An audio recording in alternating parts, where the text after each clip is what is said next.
আসসালামু আলাইকুম। HSC 28 batch আজকের ভিডিওটি হচ্ছে মূলত তোমাদের জন্য। এই ভিডিওতে আমি আলোচনা করব কলেজ লাইফে যেসব ভুল করা যাবে না। চলো শুরু করি। আচ্ছা, এই বিষয়টাকে আমি 4টা পয়েন্টে ভাগ করেছি। অর্থাৎ কোন 4টা পয়েন্ট তোমাকে মাস্ট খেয়াল রাখতে হবে, যে পয়েন্টগুলো প্রতি বছর প্রত্যেক স্টুডেন্ট ভুল করে থাকে।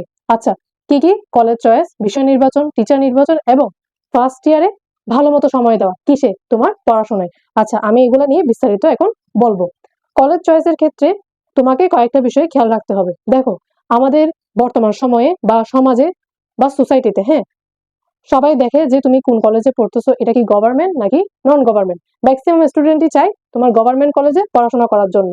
আমি বলবো এই এইচএসসি লাইফ জুড়ে, এই জার্নিতে, সম্পূর্ণ জার্নিতে বা পুরো জার্নিতে তোমার কলেজ কোনো ম্যাটারই করে না। প্রথম দিকে তুমি যখন ফার্স্ট ইয়ারে উঠবা, হ্যাঁ, ফার্স্ট ইয়ারে উঠবা, কয়েকদিন ক্লাস করবা, তোমাকে আশেপাশে অনেকজন জিজ্ঞাসা করবে তুমি কোন কলেজে পড়ো। কিন্তু কয়েক মাস যেতে না যেতে যখন তুমি ফাইনালে চলে যাবা বা সেকেন্ড ইয়ারে উঠে যাবা, তখন কেউ আর জিজ্ঞেস করবে না তুমি কোন কলেজে পড়ো। তখন জিজ্ঞাসা করবে তোমার এইচএসসি প্রিপারেশন কেমন, তুমি টেস্টের জন্য কিভাবে প্রিপারেশন নিচ্ছ, বা তোমার স্বপ্নটা কি, তুমি কি মেডিকেল পড়বা, ইঞ্জিনিয়ারিং পড়বা নাকি ভার্সিটিতে পড়বা, না কি নিয়ে পড়বা। এটা নিয়ে তখন আশেপাশে আলোচনা করা শুরু হবে। তাহলে আমি যা বলতে চাচ্ছি এক কথায় সেটা হচ্ছে, তোমার কলেজ আসলে কোনো ম্যাটার করে না। তোমার এখানে তোমার এইচএসসি তে মেইনলি যেটা ম্যাটার করবে সেটা হচ্ছে তুমি পড়ায় বেশি টাইম দিতে পারতেছো কিনা এবং তোমার মার্কসটা ভালো আসতেছে কিনা। ঠিক আছে? তো এখন স্টুডেন্টরা কি করে? স্টুডেন্টরা করে বা তাদের গার্জিয়ানরাও যেটা করে সেটা হচ্ছে, আহ, আমার সন্তান একটা ভালো কলেজে পড়বে, হ্যাঁ, এটা সবাই চায়। কিন্তু এই বিষয়টাও খেয়াল রাখা উচিত, যদি তুমি তোমার নিজ বাসা থেকে, হ্যাঁ, তোমার জার্নিটা কন্টিনিউ করো, তো নিজ বাসা থেকে তুমি সবকিছু কন্টিনিউ করবা, কলেজ বলো, তারপর হচ্ছে তোমার কোচিং বলো, হ্যাঁ, যত কিছু আছে, তাহলে তোমার অবশ্যই এই বিষয়টা খেয়াল রাখতে হবে তোমার বাসা থেকে তোমার কলেজের ডিস্টেন্স কতটুকু। এটা অনেক বেশি বেশি ইম্পর্টেন্ট। কেন? কারণ দেখো, তোমার এই এইচএসসি লাইফ জুড়ে হাতে খুবই কম সময়। তুমি যদি এখন এই সময়গুলাতে এদিক ওদিক আজে বাজে, হ্যাঁ, দিকে যদি তুমি কি করো, সময়গুলোকে ওয়েস্ট করো, যেগুলোর থেকে তুমি কোনো কি পাবা না, ভালো আউটপুট পাবা না, তাহলে তো দেখা যাবে তোমার পড়ায় কি হচ্ছে, পড়ায় যে সময়টা দেওয়া উচিত সেটা তুমি দিতে পারছো না। ধরো, দেখা যাচ্ছে তুমি কলেজে আসা যাওয়া করতেই তোমার দিনের অর্ধেক সময় চলে যাচ্ছে, তোমার যেতে আসতেই অনেক সময় চলে যাচ্ছে কলেজে।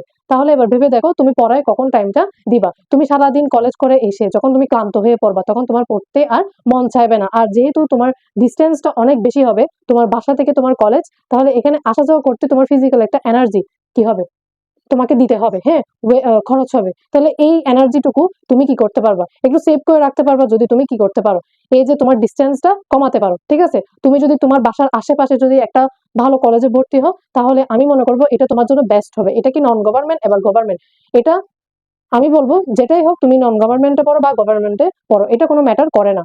হ্যাঁ, কিন্তু অনেকে আছে হচ্ছে নন গভর্নমেন্টে পড়লে হয়তো একটু পেমেন্ট করতে হয়, ঠিক আছে, একটু খরচ হয় বেশি, এই সুবিধার্থে অনেকে গভর্নমেন্টে পড়তে চায়। আচ্ছা, যে যাই বলুক, আমি বলবো যে তোমার বাসা থেকে তোমার কলেজের ডিস্টেন্সটা যত কম হবে, তোমার আসা যাওয়া করতে তত ইজি হবে এবং তোমার টাইমটাও কি হবে, সেভ হবে, এবং তার ফলস্বরূপ তুমি তোমার পড়াশোনায় কি টাইম দিতে পারবা।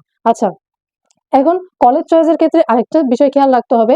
তুমি ধরো যে কলেজে পড়াশোনা করবা, হ্যাঁ, সামনে সেই কলেজের তুমি চাইলে তোমার সিনিয়র যে ভাইয়া আপুরা আছে তাদের থেকে জিজ্ঞাসা করতে পারো যে ওই কলেজের পড়াশোনা কেমন ছিল, বা টিচাররা কেমন, ওখানকার যে সিকিউরিটিটা কেমন, ঠিক আছে, টিচাররা কি বেশি প্রেশার দেয় কিনা, নিয়মিত কলেজে যেতে হয় কিনা, অ্যাটেন্ডেন্স কেমন, অ্যাটেন্ডেন্সের উপর বেশি প্রেশার দেয় কিনা, হ্যাঁ, তারপর আর কি কি আছে, কি কি অ্যাক্টিভিটি হয় না হয়, ব্যাড সাইড গুড সাইড সবগুলো তোমার দেখা উচিত। এবং ওই কলেজের এনভায়রনমেন্টটা কেমন সেটাও তোমার অবশ্যই খেয়াল রাখতে হবে। কারণ দেখা যায় আসলে আমরা যখন ফার্স্ট ইয়ারে থাকি তখন কিন্তু আমরা মোটামুটি কলেজ কন্টিনিউ করতে পারি, কিন্তু যখন সেকেন্ড ইয়ারে উঠে যাই তখন কলেজ কন্টিনিউ করাটা আমার জন্য অনেক বেশি কি হয়ে যায়, কষ্টদায়ক হয়ে যায়, বুঝছো? কারণ হচ্ছে তোমাকে পড়াশোনাও করতে হচ্ছে, পড়ার একটা প্রেশার আছে, এছাড়া তোমাকে কোচিং করতে হচ্ছে, অফলাইন অনলাইন অনেক কোর্স করতে হচ্ছে, তারপর হচ্ছে এক্সাম দিতে হচ্ছে, সব মিলিয়ে তুমি বাসায় বা নিজের পড়ায় টাইমটা ভালো মতো দিতে পারছো না। এই যে তোমার টোটাল যে 24 আওয়ার্স এটা বিভিন্ন জায়গায় ভাগ হয়ে যাচ্ছে, যার কারণে তোমার পড়ায় যেটুকু সময় দেওয়া উচিত সেটা তুমি দিতে পারছো না। এই সময় তোমার সবচেয়ে বেশি ইম্পর্টেন্ট কাজটাই হচ্ছে যত বেশি পারো পড়াশোনা করবা। এইচএসসি লাইফে তোমাকে সবচেয়ে বেশি পড়াশোনা করতে হবে। এটা অনেকেই বলবে যে না, পড়াশোনা অনেকে তো করেই নি, শেষ সময় গিয়েও তারা ভালো মতো করে এইচএসসি তে ভালো করছে, এরকম অনেকেই আছে। কিন্তু আবার অনেকে আছে যারা ওই কথাটা ধরতে গিয়ে একেবারে খারাপ করছে। তো তোমার ব্যাড সাইড গুড সাইড দুইটাই কিন্তু আছে, তোমাকে দুই দিকে ব্যালেন্স করে চলতে হবে। দেখো, তুমি তোমার এইচএসসি 26, হ্যাঁ, যারা এইচএসসি 26 বা 27 আছে সেই সব সিনিয়র ভাইয়া বা আপুদের সাথে তুমি চাইলে একটু কথা বলে দেখতে পারো যে ওদের বর্তমান সিচুয়েশনটা কেমন। বিশেষ করে যারা এইচএসসি 26, এরা কিন্তু ফার্স্ট ইয়ারে টাইম না দেওয়ার কারণে, সেকেন্ড ইয়ারের শুরুর দিকে টাইম না দেওয়ার কারণে আজকে এখন এসে তারা ভুগছে। তাদের সিলেবাস শেষ হয়নি ভালো মতো, বেসিক ক্লিয়ার নেই, কনসেপ্ট ভালো মতো জানে না। তারপর হচ্ছে যে ওয়ান শট ক্লাসগুলো করতে হচ্ছে সেগুলো অনেক লং ডিউরেশনের, এগুলো করতে গিয়েও তাদের কি নিজের যে পড়াটা সেটা তারা পড়তে পারছে না, প্র্যাকটিস করতে হচ্ছে, চর্চা করতে হচ্ছে, এগুলো হচ্ছে না। তো আমি বলবো তুমি এমন ভাবে সবকিছু ডিসিশন নিবা, এমন ভাবে সবকিছু কি প্ল্যান করবা যেন তুমি তোমার পড়ায় সবচেয়ে বেশি টাইম দিতে পারো। তাই কলেজ চয়েসটা অনেক বেশি ইম্পর্টেন্ট। কারণ আমি অনেক স্টুডেন্ট দেখছি কলেজের প্রেশারের কারণে তারা বাসায় পড়াশোনা করতে পারছে না, কলেজে বারবার যেতে হচ্ছে, অ্যাটেন্ড করতে হচ্ছে, ঠিক আছে, অথচ সেই কলেজে টিচাররা ভালো মতো পড়াচ্ছে না, কিন্তু ওই যে অ্যাটেন্ডেন্সের একটা প্রেশার, এই কারণে তোমাকে সবসময় অ্যাটেন্ড করতে হচ্ছে, কিন্তু তুমি ঠিকই কলেজে গিয়ে দেখছো টিচাররা ভালো মতো পড়াচ্ছে না, হুদায় তোমার কি সময়টা নষ্ট হচ্ছে। তাহলে এখন তোমাকে অবশ্যই যে কোনো কলেজ তুমি চয়েস লিস্টে যে কলেজটাই আগে দাও না কেন, তোমাকে অবশ্যই ওই কলেজ সম্পর্কে একটা ভালো ধারণা থাকতে হবে। সেটা তুমি কেমনে নিবা, সেখানে যারা আগে পড়াশোনা করছে, হ্যাঁ, বা যারা কর্মকর্তারা আছে তাদের কাছে তুমি একটু কি জিজ্ঞাসা করে নিবা বা একটু জানা ট্রাই করবা, হ্যাঁ, যে ওই কলেজে অ্যাক্টিভিটি গুলো কিরকম ছিল বা স্টুডেন্ট কিরকম অ্যাটেন্ড করতো, পড়াশোনা কেমন ছিল এটা। আর যারা ম্যাথসে থাকবা তারা অবশ্যই সবকিছুই খেয়াল রাখবা, তোমার কোনটা ভালো হচ্ছে, তোমার কোনটা অসুবিধা হচ্ছে, এটা তুমি ভালোই নিজেরটা নিজেই বুঝবা, ঠিক আছে। তো সবকিছু বিবেচনা করে তুমি একটা সঠিক সিদ্ধান্ত নিবা কলেজ চয়েসের ক্ষেত্রে। আচ্ছা, এরপর হচ্ছে বিষয় নির্বাচন। দেখো, আমি অনেক স্টুডেন্ট দেখছি, যেহেতু আমি এইচএসসি লাইফ পার করে আসছি, তো আমি অনেক স্টুডেন্ট দেখছি, আমার ক্লাসমেট ফ্রেন্ডস আমি অনেক দেখছি যে যারা সায়েন্সে ছিল তারা অনেকেই কমার্সে, আর্টসে এরকম কি সুইচ করছে, চলে গেছে। এখন এটার মূল কারণ হচ্ছে এসএসসি সায়েন্স আর এইচএসসি সায়েন্স আকাশ পাতাল তফাৎ, এটা সত্যি কথা। তুমি এসএসসি তে যে পরিমাণ পড়ছো, এইচএসসি তে তার দ্বিগুণ না 10 গুণ পড়াশোনা করতে হবে, বুঝছো। কারণ এইচএসসি তে তোমার সিলেবাসটা অনেক বেশি সায়েন্সের ক্ষেত্রে এসএসসির তুলনায়। এখন কথা হচ্ছে তুমি যেহেতু সায়েন্স আগে থেকে পড়াশোনা করে আসছো এবং তোমার মনে হচ্ছে তুমি আসলে কি ভালো মতোই প্রেশার নিতে পারবা, তাহলে তুমি সায়েন্স কি সুইচ করবা না, মানে সায়েন্স পাল্টাবা না, তুমি সায়েন্সই রাখবা, ঠিক আছে। যারা ধরো জিপিএ ভালো করবা, ঠিক আছে, 4.50 বা 4, ঠিক আছে, থাকবে, অথবা কি থাকবে, জিপিএ 5ও থাকবে, তাও তুমি সায়েন্স রাখবা। আচ্ছা, সায়েন্স রাখার পেছনে কারণ আছে, যে সায়েন্স শুধু সবাই সায়েন্সের স্টুডেন্টকে বেশি গুরুত্ব দেয় বা সবাই সায়েন্সের স্টুডেন্টকে নিয়ে বেশি নাম করে, এটা না, কিন্তু এছাড়াও অনেক সুবিধা আছে।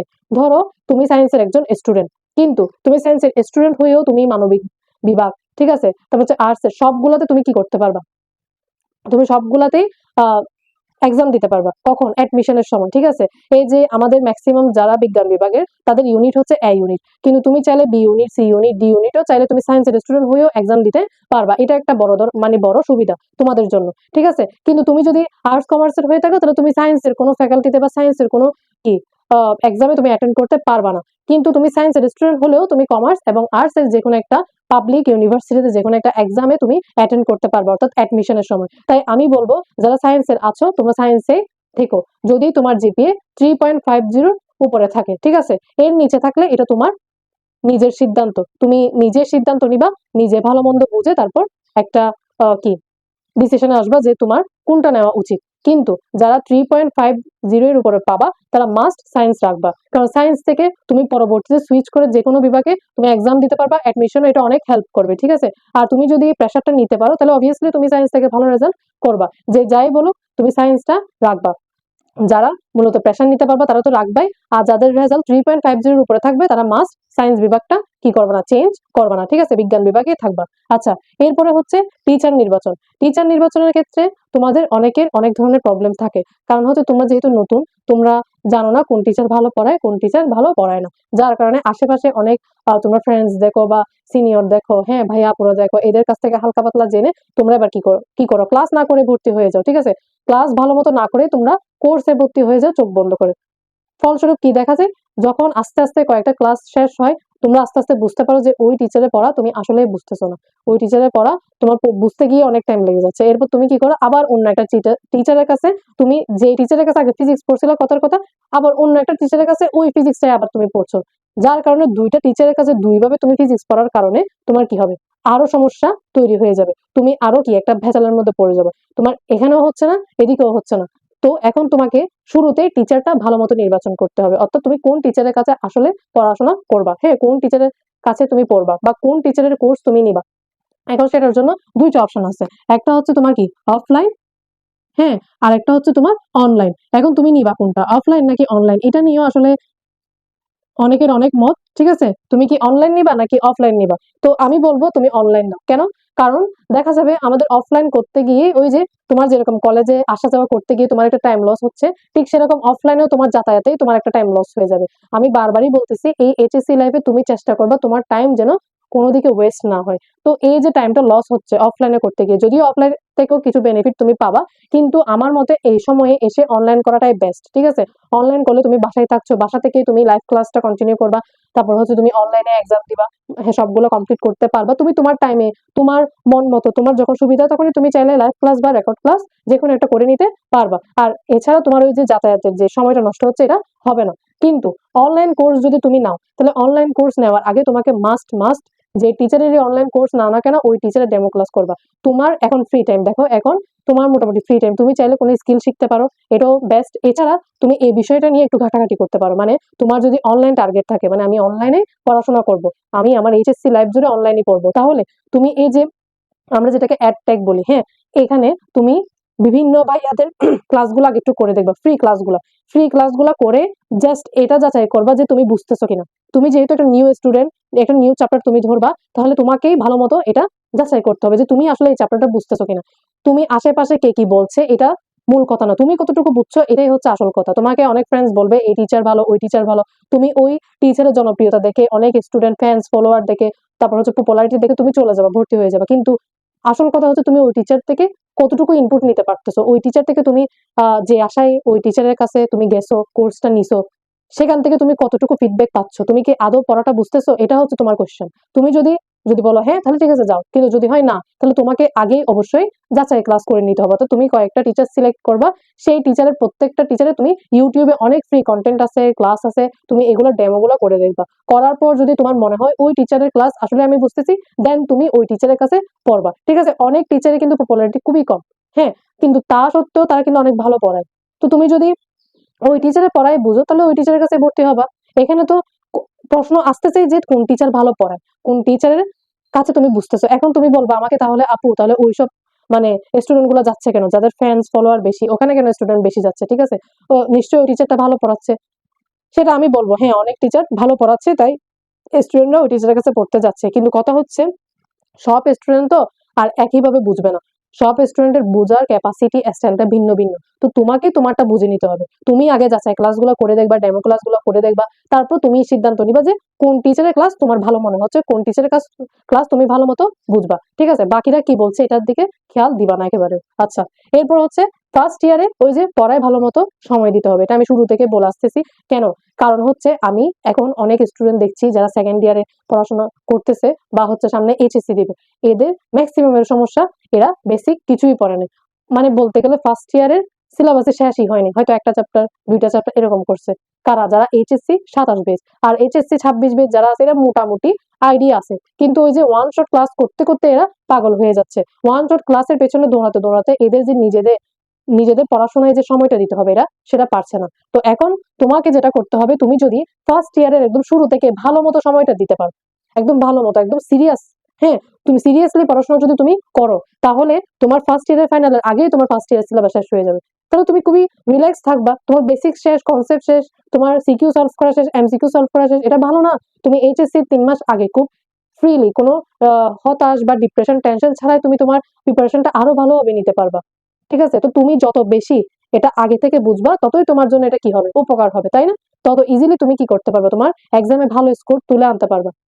আচ্ছা, তো এখন তুমি যদি ভালো মতো সময় না দাও তাহলে সেটার ফল তুমি এখন বুঝবা না, কিন্তু এইচএসসি যখন ঘনিয়ে আসবে, মাত্র 3 মাস 2 মাসের মতো থাকবে, তখন তুমি হারে হারে বুঝতে পারবা যে তুমি ফার্স্ট ইয়ারে কেন সময় দাওনি, এটার ফল বা পরিণামটা তুমি তখনই বুঝতে পারবা। তো আমি এখন বারবার ওয়ার্ন করছি তুমি ফার্স্ট ইয়ারের মধ্যে ফার্স্ট ইয়ারের সিলেবাস শেষ করবা।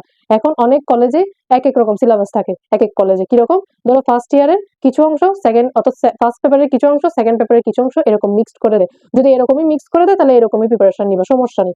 যেভাবে কলেজে তোমার পরীক্ষা নিচ্ছে ঠিক সেভাবেই তুমি কি করতে থাকবা, প্রিপারেশনটা নিতে থাকবা, প্রিপারেশন নিতে থাকবা। হ্যাঁ, তবে অনেক কলেজে আছে ধরো তোমার হাফ ইয়ারলি হবে, মোটামুটি ধরো 4 মাস বা 5 মাস পর, কথার কথা এরকম, বা 3-4 মাস পর, হ্যাঁ এরকম ধরো, কিন্তু সিলেবাস দিয়ে রাখছে অনেক বেশি, তুমি শেষ করতে পারছো না, তাহলে তোমার ফোকাস থাকবে ফাইনালের আগেই তোমার শেষ হতে হবে, এটাই। হাফ ইয়ারলিতে তুমি কিরকম করতেছো এটা ম্যাটার করতেছে না, তুমি একদম ফাইনালকে টার্গেট রেখে তুমি সুন্দর মতো সিলেবাস শেষ করবা। এখন যেহেতু ফাইনালে ভালো করতে হবে, যদি সেকেন্ড পেপার থেকেও কিছু দেওয়া থাকে তুমি ট্রাই করবা শেষ করার, ঠিক আছে? শেষ করতে পারলে ওই যে সেকেন্ড পেপারে তো কিছু অংশ শেষ হয়ে যাবে ফার্স্ট ইয়ারে, তাহলে তখন ফার্স্ট পেপারে যে কয়েকটা অংশ বাকি থেকে যাবে সেগুলো তুমি সেকেন্ড ইয়ারে গিয়ে শেষ করবা। কিন্তু এক কথায় সিলেবাস যা দেওয়া থাকবে, সেটা হোক কলেজে, সেটা হোক তোমার নর্মাল মানে ফার্স্ট ইয়ারে ফার্স্ট পেপার, সেকেন্ড ইয়ারে সেকেন্ড পেপার, তাহলে ওই টাইমটুকুর মধ্যেই তোমাকে সিলেবাসটা কমপ্লিট করতে হবে, যেন তোমার সেকেন্ড ইয়ারে গিয়ে কোনো আফসোস না থাকে যে আমি ফার্স্ট ইয়ারে ভালো মতো পড়াশোনা করি নেই, টাইম দিই নেই, এখন সেকেন্ড ইয়ারে এসে আমাকে শ্রম বেশি দিতে হচ্ছে, আমার বেশি টেনশন হচ্ছে, আমি ডিপ্রেসড হয়ে যাচ্ছি, এইসব যেন কথা তোমার মুখ দিয়ে আর বের না হয়, তোমাকে যাতে চিন্তাই করতে না হয়, ঠিক আছে? তো সেই কারণে তোমাকে ফার্স্ট ইয়ার থেকে খুবই সিরিয়াসলি পড়াশোনা করতে হবে। এখন এটা মেনটেন করা একটু টাফ, কেন? কারণ তুমি যেহেতু নতুন নতুন এখন একটা কলেজে যাবা, নতুন একটা এনভায়রনমেন্ট পাবা, অনেক নতুন ফ্রেন্ড সার্কেল হবে, ফ্রেন্ড পাবা, তখন এই যে বিভিন্ন ধরনের ফ্রেন্ডের সাথে মেলামেশা করতে করতে তোমার বিহেভিয়ার মধ্যে চেঞ্জ আসতেই পারে। হ্যাঁ, তোমার যে চিন্তা ভাবনা সেটার মধ্যে একটু পরিবর্তন আসতেই পারে। তুমি চেষ্টা করবা পজিটিভ কোনো কিছু নিতে, নেগেটিভ সাইডে কোনোভাবেই যাবা না। নেগেটিভ সাইডে যেন তোমার পা একদমই না যায়, পা বাড়াবাই না নেগেটিভ সাইড গুলাতে, ঠিক আছে? যত নেগেটিভিটি আছে সবগুলো কমানোর চেষ্টা করবা, পজিটিভ জিনিসগুলোকে তুমি একটু গ্রহণ করবা বেশি। ধরো এমন ফ্রেন্ড তুমি বানাবা যে ফ্রেন্ড থেকে তুমি ইন্সপায়ার হচ্ছ, যে ফ্রেন্ড থেকে তুমি ইন্সপিরেশন পাচ্ছ, পড়াশোনায় আগ্রহ আরো বাড়ছে, ঠিক আছে? এইসব ফ্রেন্ডের সাথে তুমি মেলামেশা করবা, বা এইসব ক্লাসমেটকে তুমি, বা এইসব কি তোমার মানুষগুলাকে তুমি ফ্রেন্ড বানাবা। কিন্তু যেসব মানুষের সাথে তোমার মেলামেশা করলে বা কথাবার্তা বললে তোমার আরো পড়ার প্রতি অনীহা কাজ করতেছে, তুমি পড়ায় আরো অবহেলিত হয়ে যাচ্ছ, পড়ায় ফাঁকিবাজি করতেছো, ঠিক আছে? ফাঁকি দিচ্ছ, পড়াশোনা ঠিক মতো করতেছো না, তোমার সবকিছু এলোমেলো হয়ে যাচ্ছে, তুমি বলতে গেলে এক প্রকার অভদ্র হয়ে যাচ্ছ, হ্যাঁ, তোমার যে বিহেভিয়ার সেখানের মধ্যে সবগুলা নেগেটিভ সাইড গুলো আসতেছে, তাহলে তখন তুমি চেষ্টা করবে এখান থেকে যত তাড়াতাড়ি লিভ নেওয়া সম্ভব। তুমি এইসব মানুষদের থেকে যত হাত দূরে থাকা সম্ভব থাকবা, ঠিক আছে? এখন চেষ্টা করবা যেখান থেকে যা কিছু আসো তুমি এই সব কিছু থেকে দূরে থাকার, ঠিক আছে? তোমার মেইন ফোকাস হবে তোমার পড়াই, এবং একটা গোল তুমি এখন থেকে নির্ধারণ করে রাখো যে তুমি কোন পথে যাবা। তুমি কি মেডিকেল, নাকি তুমি ইউনিভার্সিটি, নাকি তুমি ইঞ্জিনিয়ারিং, নাকি কোন পথ, মানে তুমি কোন পথ বেছে নেবা, এটা এখন থেকেই তুমি ডিসিশন নিয়ে ফেলো। তাহলে তোমার এইচএসসি লাইফে তোমার এই জার্নিতে তুমি কিভাবে প্রিপারেশন নিবা এটা খুবই ইজিয়ার হয়ে যাবে।